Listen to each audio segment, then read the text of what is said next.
आता सगळ्या बातम्या सविस्तर पाहूयात। कशेडी बोगद्याजवळ खासगी बसला आग लागलेली आहे। गणेश भक्तांना घेऊन जाणाऱ्या बसला आग लागलेली आहे। मुंबईमधून मालवणकडे जाणाऱ्या बसला आग लागलेली आहे। टायर फुटल्यामुळे बसला आग लागली आहे। चालकाच्या सतर्कतेमुळे अनर्थ टळलेला आहे। कुणालाही दुखापत झाली नाहीये। सामान मात्र जळून खाक झाले। पूर्णपणे ही बस जळून खाक झालेली आहे। त्यामुळे प्रवाशांचं जे सामान या बसमध्ये ठेवलेलं होतं ते पूर्णपणे जळून खाक झालेलं आहे। मात्र या घटनेमध्ये जीवितहानी झालेली नाहीये। मुंबईहून मालवणकडे जाणाऱ्या बसला ही आग लागली। या बसचं टायर फुटलं आणि त्यानंतर आगीमध्ये पूर्णपणे बस जळून खाक झालेली आहे। प्रवाशांना बाहेर काढण्यात वेळीच यश आलेलं आहे। मात्र आगीमध्ये बस पूर्णपणे जळून खाक झाल्यामुळे जे सामान या बसमध्ये प्रवाशांचं होतं ते जळून खाक झालंय। राकेश गुडेकर या संदर्भातली माहिती देतात। राकेश, बस तर पूर्णपणे जळून खाक झाली, मात्र सुदैवानं प्रवाशांना बाहेर काढण्यात यश आलेलं होतं।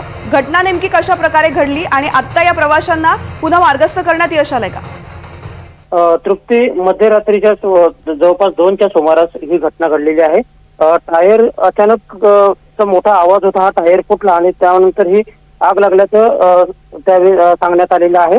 प्रवाशांकडून जी माहिती मिळाली त्यानुसार कोणतीही जीवितहानी यामध्ये झालेली नाही। पोलीसही घटनास्थळी तातडीने दाखल झालेले होते आणि त्यानंतर आग देखील फायर ब्रिगेडची गाडी देखील दाखल झालेली होती। त्यानंतर आग विझवण्यात आलेली आहे। सुदैवाने यामध्ये कोणतीही जीवितहानी झालेली नाही।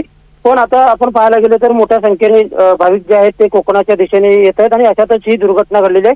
कशेडी बोगद्याच्या अगदी सुरुवातीला म्हणजे पोलादपूर कडून जो कशेडी बोगदा सुरू होतो त्याच वेळी ही घटना घडलेली आहे। आता जे प्रवासी आहेत त्यांना इतर कोणत्या तरी वाहनाने पाठवण्यात येत आहे। मात्र सध्या तरी कोणतीही जीवितहानी घडली नसल्याची यामध्ये माहिती आहे। त्यामुळे निश्चितच ती एक समाधानाची बाब म्हणावी लागेल। पण अशा घटना घडू नयेत यासाठी देखील खबरदारी घेणं आवश्यक आहे। तृप्ती।